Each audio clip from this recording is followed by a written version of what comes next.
시청자 여러분, 오늘도 즐거운 하루 보내시기 바랍니다.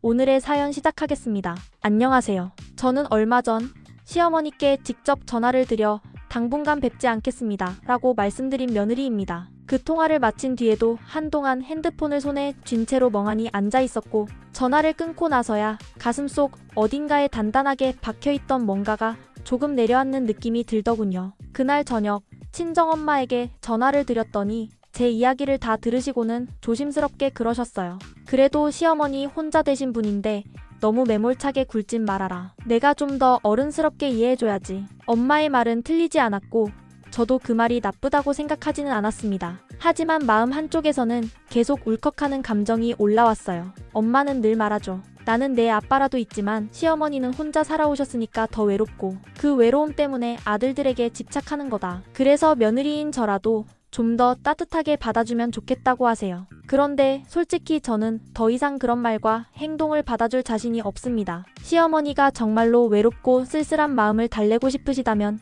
그 감정을 며느리에게 투영할 게 아니라 자신의 아들에게 표현하셨어야 했다고 생각해요. 사실 아들에게 집착하고 싶으시다면 며느리 말고 아들에게 직접 전화를 하시고 아들에게 만나자고 하시고 아들에게 병원 가자고 하시고 아들에게 속마음을 터놓으시면 되는 거잖아요. 왜 그 모든 감정의 무게를 제가 혼자서 감당해야 하는 건가요? 저는 아무리 생각해도 납득이 되지 않습니다. 제가 신랑의 아내이긴 하지만 시어머니가 쏟아내는 감정과 잔소리, 섭섭함까지 전부 받아내야 할 대상은 아니라고 생각합니다. 그런 감정들은 분명 아들과 나누셔야 할 몫인데도 이상하리만큼 저만 찾아내어 토로하십니다. 전화하면 아들 이야기만 하고 아들 잘 챙기라고 말하고 아들 뭐라고 한 게 마음에 걸린다고 저한테 이야기하세요. 정작 본인 아들한테는 그런 말 한마디 안 하시면서요. 진심으로 말씀드리면 저는 너무 지쳤습니다. 아무리 생각해도 제가 무슨 감정 쓰레기통도 아니고 누군가의 결핍을 매번 감당해줄 수 있는 위치도 아닌데 그렇게 행동하시는 시어머니 때문에 제 생활이 점점 피폐해져 가는 것 같았어요. 그래서 저는 이제 결심했습니다. 당분간 시댁에는 가지 않을 겁니다. 명절이든 무슨 날이든 상관하지 않고 전화도 하지 않을 거고 어떤 연락도 먼저 하지 않기로 마음먹었어요. 지금 제게 필요한 건 더 이상 감정적으로 소모당하지 않는 시간입니다. 시어머니의 외로움을 제가 다 떠안고 억지로 위로하고 무조건 잘해야 하는 그런 역할을 내려놓고 싶습니다. 너무 힘들었거든요.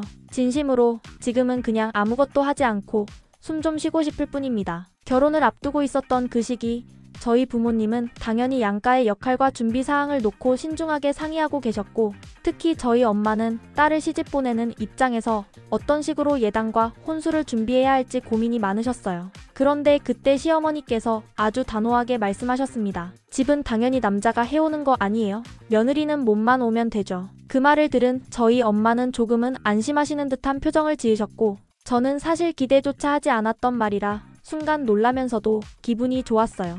그런데 나중에 알게 된 진실은 정말 어이가 없었습니다. 시어머니는 그런 말을 하신 뒤로는 단 한 푼도 집 문제에 관여하지 않으셨고 결국 집은 전세로 마련해야 했는데 그마저도 신랑이 사회초년생 시절부터 모은 4천만 원과 제가 알바하며 회사 다니며 아껴둔 6천만 원을 합쳐서 겨우 대출까지 끼고 마련한 집이었습니다. 그러면서 시어머니는 나중에 이렇게 말하더군요. 그건 그냥 내 엄마가 유도해서 맞장구 쳐준 거야. 먹고 죽을래도 내가 무슨 돈이 있니? 말 그대로 우리는 처음부터 끝까지 아무런 도움도 받지 못했고 시어머니는 애초에 우리에게 집을 해줄 마음은 단 한 톨도 없었던 겁니다. 솔직히 말해서 저는 그 당시에 시어머니가 집 문제에 있어 있는 척을 너무 심하게 하셨다고 느꼈습니다. 말은 번지르르하게 하시면서 뒤에서는 실질적인 아무것도 하지 않으신 거죠. 더 기막힌 건 따로 있었어요. 당시 저희 엄마가 예단과 예물은 어떻게 할까 하고 조심스레 물었을 때 시어머니는 당연하다는 듯 고개를 끄덕이며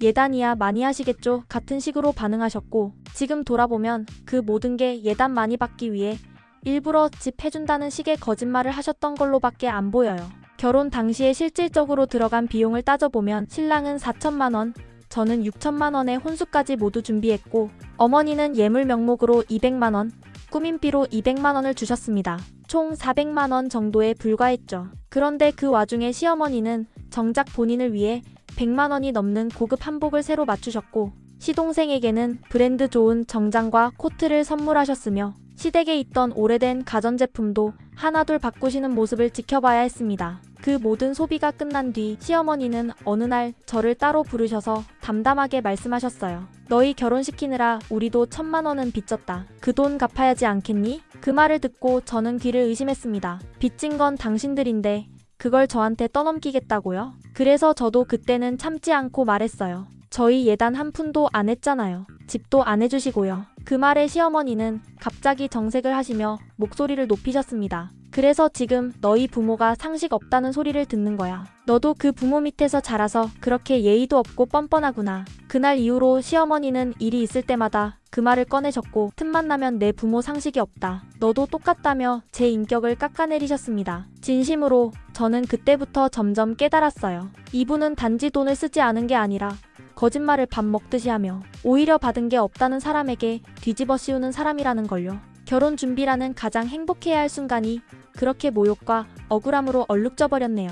저희 시어머니는 솔직히 말씀드리면 무식하시고 기본적인 매너조차 갖추지 않으신 분입니다. 어느 날은 제가 근무 중인 회사로 전화를 거셨는데 제가 자리에 없자 전화를 받은 다른 직원에게 이렇게 물으셨다더군요. 영이 있어요? 직원이 지금 회의 중이십니다. 라고 답을 했더니 아무 말도 없이 전화를 툭 끊어버리셨답니다. 그런 일이 한두 번이 아니었기에 이제는 사무실 동료들도 전화를 받으면 곧바로 시어머님이셨나봐요 하고 저에게 메모나 전달을 해줄 정도입니다. 업무용 전화로 시댁 번호가 뜨기만 하면 속이 울렁거릴 정도예요. 뿐만 아니라 시어머니는 제 휴대폰에도 하루에도 몇 통씩 전화를 거십니다. 제가 회의 중이거나 수업을 듣거나 운전 중이라 못 받을 때가 많잖아요. 그러면 그냥 포기하시는 게 아니라 10통 넘게 정말 받을 때까지 전화를 계속 거세요. 어떤 날은 퇴근길에 핸드폰을 봤더니 부재중 전화가 연속으로 12통 찍혀 있었던 적도 있었습니다. 부담스러움을 넘어 공포에 가까운 감정이 들 정도였어요.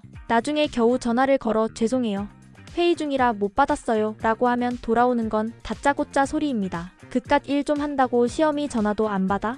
회사 다닌다고 아주 유세네. 이런 말이 핸드폰 너머로 들릴 때마다 저는 심장이 철렁하고 손이 떨려옵니다. 워킹맘 분들께 진심으로 묻고 싶습니다. 아침부터 회사에서 긴장하며 하루를 보내고 지하철 안에서 겨우겨우 체력을 끌어올리며 퇴근한 뒤 집에 도착한 시간이 밤 8시쯤이라고 생각해보세요.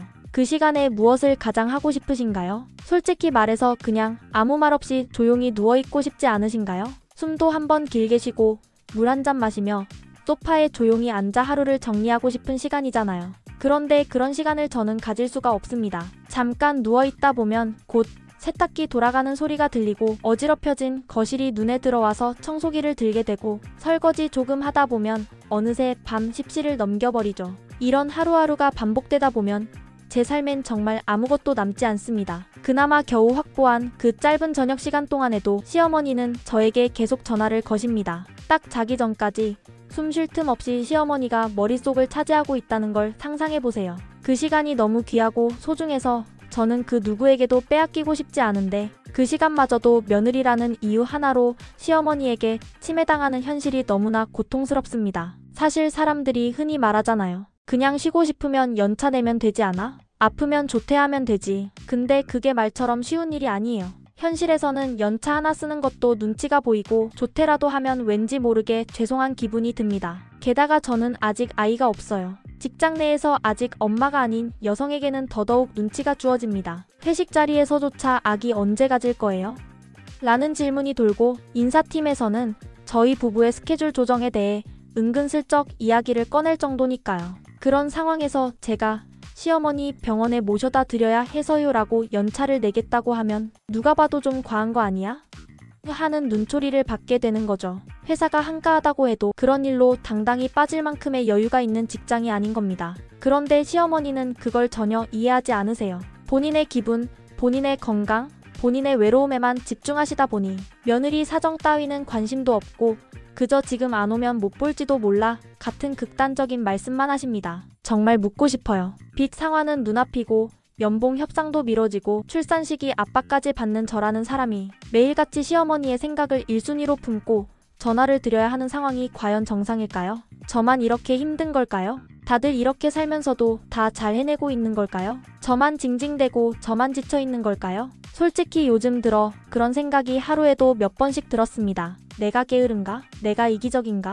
내가 그냥 멘탈이 약해서 그런가? 사람들이 말하는 그 워킹맘의 표준에 제가 못 미치고 있는 걸까 하는 자책도 들더군요. 하지만 이건 단순히 게으름이나 멘탈 문제로 치부할 수 있는 일이 아닙니다. 시어머니가 제 회사로 전화해서 매너 없이 전화를 끊고 그로 인해 저는 직장 동료들 앞에서 매번 민망한 얼굴로 죄송합니다를 반복해야 했습니다. 그 전화 한 통이 가져다주는 압박감, 수치심, 피로감은 정말 이루 말할 수 없었어요. 그리고 무엇보다도 시어머니는 혼자 사시는 분도 아닙니다. 같은 집에 미혼인 시동생과 함께 지내세요. 시동생은 직장 생활도 성실하게 하고 있고 술 마시고 늦게 들어오거나 어머니 말을 무시하거나 하는 일도 거의 없습니다. 일찍 퇴근해서 집에 들어오면 어머님과 함께 저녁을 먹고 대화도 나누고 가끔은 영화도 같이 보고 가볍게 맥주 한 잔도 곁들이는 정말 착한 동생입니다. 그런데도 시어머니는 이상하리만큼 저희 부부를 그 안에 억지로 끼워 넣으려고 하세요. 심지어 저를 자주 집에 오게 하려고 안 다니시던 교회까지 나가셨던 분이십니다. 주변 동네 아주머니들이 그러셨다더군요. 교회를 다니면 아들 며느리가 함께 예배드리러 꼭 온다더라. 그 말이 귀에 박히셨는지 시어머니는 갑자기 주말마다 교회를 나가시기 시작했어요. 하지만 며느리 입장에선 시간도 없고 감정도 힘든 상태에서 그런 의도를 알면서 따라가는 건 정말이지 불가능했습니다. 그리고 결국 시어머니는 몇 주 못 가시고 교회도 관두셨어요. 게으르셔서라기보단 며느리를 끌어들이기 위한 억지 노력은 오래가지 못했던 거겠죠. 저는 지금도 어머님의 그런 계산된 접근이 서운하기도 하고 참 씁쓸하게 느껴집니다. 사람을 진심으로 불러야 마음이 움직이는 법인데 그저 함께 있는 가족이 많아야 외롭지 않다는 계산으로 며느리를 부르시려 한다면 저는 그 기대에 더 이상 응하고 싶지 않아요. 요즘 들어 자꾸 이런 생각이 듭니다. 아들 둘을 키우며 살던 시어머니께서 큰아들이 장가를 가고 한 달에 한 번 얼굴 볼까 말까 하니 외로우셨던 걸까요? 전화를 해도 받지 않고 먼저 연락을 주는 일도 드물어지니까 그 외로움이 쌓이고 쌓여 결국 저에게로 며느리에게로 쏟아진 걸까요? 혹시 그래서일까요? 어머니는 요즘 들어 더 자주 심통을 부리시는 것 같고 어린아이처럼 삐치고 투정 부리는 말투로 전화하시기도 하더군요. 그런 걸 보면 저도 인간인지라 어머님이 많이 외로우신가 보다 하고 이해해보려 했었습니다. 솔직히 말씀드리자면 저 처음엔 시어머니께 정말 잘했어요. 누가 보더라도 아니 저 자신이 생각해도 내가 이 정도면 최선을 다했다 싶을 만큼 정말 성심성의껏 시어머니를 대했습니다. 결혼하고 초반 6개월 동안은 주말마다 시댁에 거의 3번 이상은 갔고 주중에도 어머님 생각날 때마다 전화드렸어요. 일주일에 3번은 기본이었고 통화하면 일부러 더 오래 이야기하려고 노력했죠. 제가 그토록 노력했던 이유는 하나였습니다. 남편의 어머니니까, 혼자 사시는 어르신이니까, 지금껏 혼자 두 아들 키우며 얼마나 외로우셨을까 하는 마음 때문이었어요. 그래서 시댁에 방문할 때마다 시간과 정성을 아끼지 않았습니다. 하지만 그 진심은 너무도 쉽게 짓밟혔습니다. 제가 주말마다 시댁에 가면 시어머니는 반갑게 맞아주기보단 기다렸다는 듯이 저를 부엌으로 불러 집안일을 시키셨습니다. 청소, 설거지, 빨래 널기, 이불 정리까지 마치 누가 먼저 시키지 않아도 저절로 움직이길 바라는 듯한 분위기였고 그것도 모자라 한두 마디씩 꼭 막말을 섞어 내뱉으셨습니다. 며느리는 이 정도는 해야지. 너희 친정에서는 이런 것도 안 가르쳤니? 그 말들을 들을 때마다 웃으며 넘기려 애썼지만 마음속은 골마갔어요.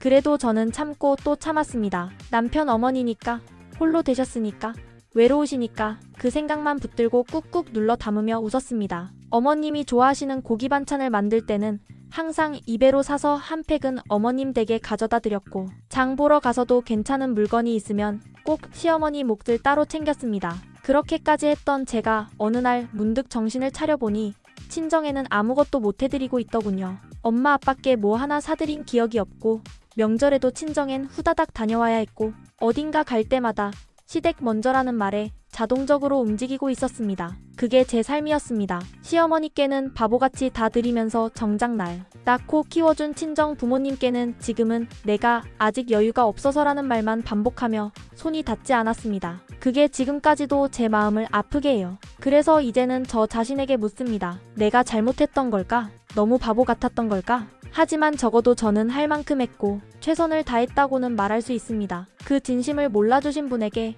더 이상 마음을 쓰고 싶지 않을 뿐이에요. 지금 와서 곰곰이 생각해보면 남편도 참 무심했구나 싶습니다. 제가 그렇게까지 노력해서 주중엔 바쁘게 일하고 주말마다 시댁에 가서는 집안일에 쉬지도 못하고 뛰어다니고 있었는데 그런 저를 바라보면서도 단 한 번도 그만하자는 말을 꺼내지 않았던 사람이 바로 제 남편이었거든요. 도대체 그 장면을 보면서 마음이 편했을까요? 아내가 그렇게까지 무리하고 있는 걸 보면서도 왜 아무 말도 하지 않았을까요? 주말이면 아예 두 다리 쭉 뻗고 쉬고 싶었던 저를 왜 시댁이라는 공간으로 자꾸 데려갔던 걸까요? 정작 남편은 먼저 시댁 방문을 줄이자고 말해준 적도 없고 오히려 제 기색을 살피며 그냥 같이 가는 사람이었습니다. 그러면서도 본인은 단 한 번도 우리 처가에도 좀 가자는 말을 하지 않았어요. 그러다 보니 결국 제가 먼저 남편에게 말을 꺼냈습니다. 당신이 우리 집에도 좀 잘했으면 좋겠어. 그랬더니 그제야 조금씩 움직이기 시작하더라고요. 남편과 저는 같은 회사에서 일하고 있고 팀은 다르지만 바로 옆 팀이기 때문에 제가 얼마나 힘들게 일하고 있는지 모를 리가 없습니다. 하루 종일 야근하고 점심시간에도 일에 치여 제대로 앉아있지도 못하고 그 바쁜 일정을 남편은 지켜보면서도 시어머니로 인한 스트레스를 저 대신 정리해줄 생각은 한 번도 하지 않았다는 게 정말 원망스럽더군요. 그 많은 시간 동안 단 한 번이라도 나서서 엄마, 아내가 힘드니까 오늘은 그만하자는 말만 해줬어도 저는 이렇게까지 상처받지는 않았을 겁니다. 네, 저도 알아요. 지금쯤 이런 말을 들으시는 분 중엔 속으로 그러실 분들도 계시겠죠.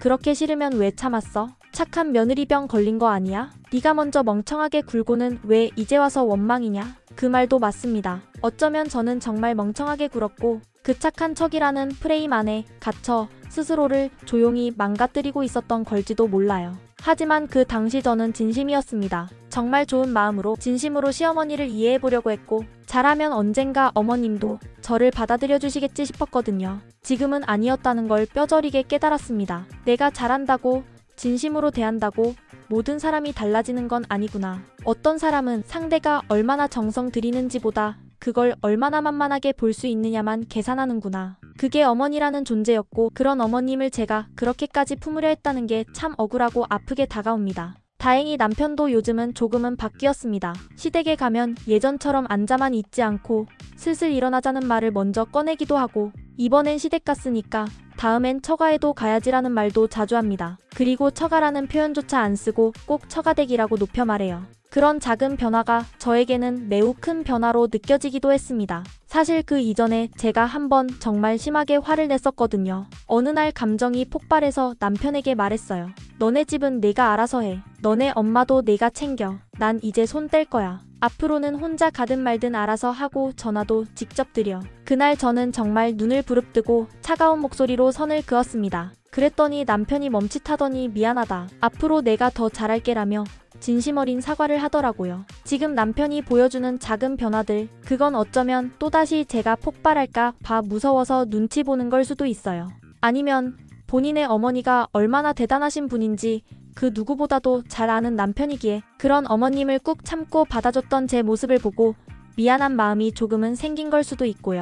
어쨌든 저는 이제 남편이 어머님과 저 사이에서 어느 쪽이 더 무게 있는 존재인지를 조금씩이라도 인식하고 있다는 것만으로도 다행이라고 느끼고 있습니다. 그래서 그런 건지 요즘 남편은 제가 짜증을 부릴 때마다 그 감정의 의미를 곱씹으려는 태도를 보입니다. 예전 같았으면 아마 그걸로 왜 그렇게 예민하게 구냐든지 우리 엄마인데 그 정도도 못 참냐는 말 같은 걸 쉽게 내뱉었을 텐데 요즘은 그런 말 안 합니다. 그런 말 한마디가 어떤 파장을 일으킬 수 있는지를 드디어 몸으로 깨달은 것 같아요. 그런 남편과 달리 얼마 전 있었던 일은 결국 제가 시어머니께 당분간 뵙지 않겠습니다 라고 말하게 만든 결정적 계기가 되었죠. 그날 저는 회사에서 정신없이 일하고 있었습니다. 수요일 주 중간이라 업무도 몰려 있었고 회의도 줄줄이 이어졌던 날이었어요. 그런데 그 와중에 시어머니께 전화가 왔습니다. 받아보니 기침을 섞은 잠긴 목소리로 말씀하시더군요. 감기 몸살이 오신 모양이었습니다. 목소리부터가 안 좋았어요.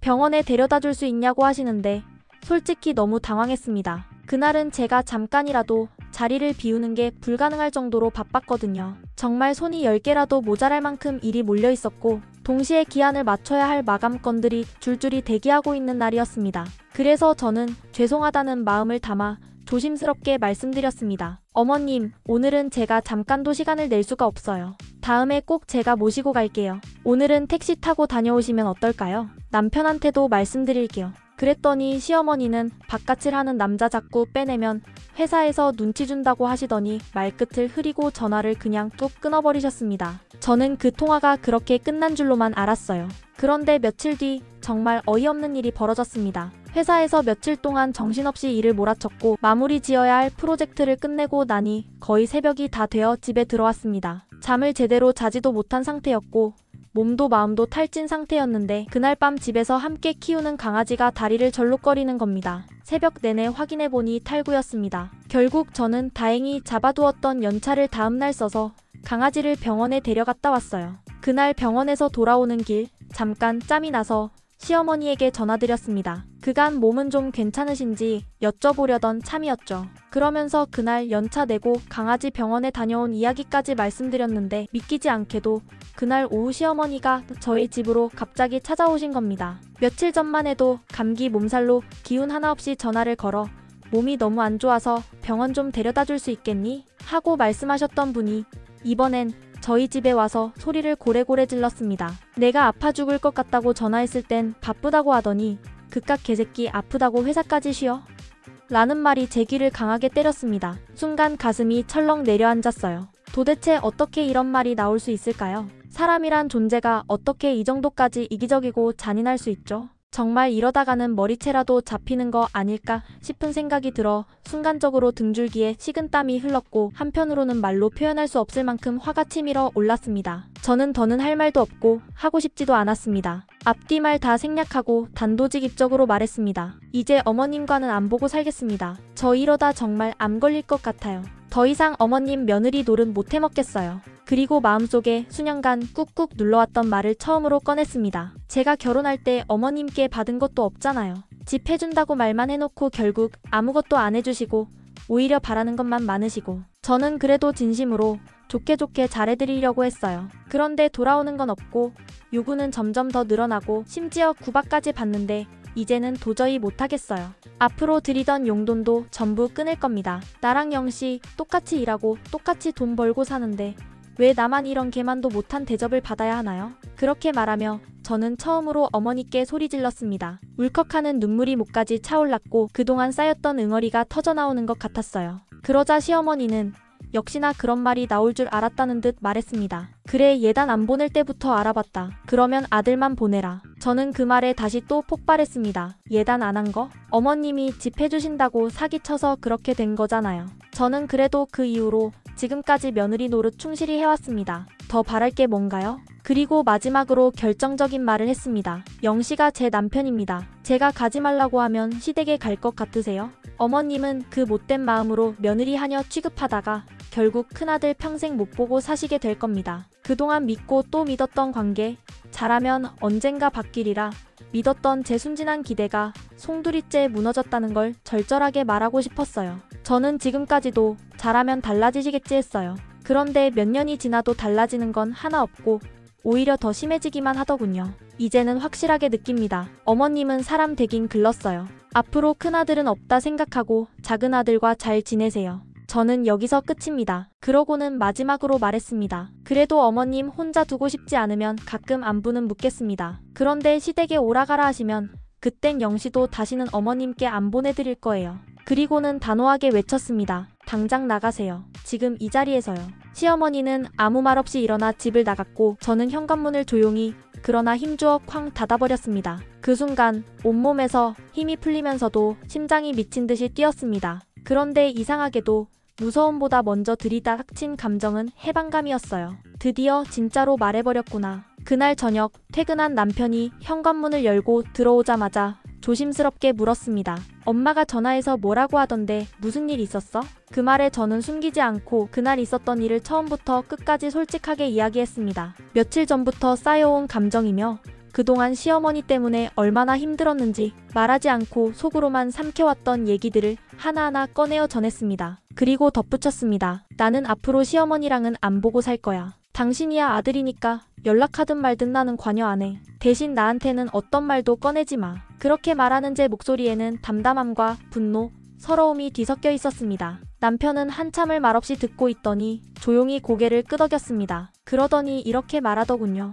나도 이제는 내가 내 편이라는 걸 엄마한테 행동으로 보여줘야 할 것 같아. 앞으로 나도 엄마한테 연락 안 받을 거야. 그 말을 듣는 순간 처음엔 믿기지 않았어요. 늘 중간에 끼어 조심스러워 하던 사람이 그런 결정을 내렸다는 게 놀라웠거든요. 그동안 남편은 시어머니의 모든 말과 행동을 잘라주지는 못했지만 그래도 제가 힘들어할 때마다 웃게 해주고 어머니에게 당한 날엔 그래도 오늘은 하루 쉬자 하며 말없이 감싸주던 사람이었어요. 시어머니가 일주일에 한두 번만 괴롭히는 것으로 줄어든 것도 사실 남편이 어느 정도는 중간에서 조율해준 덕분이었겠죠.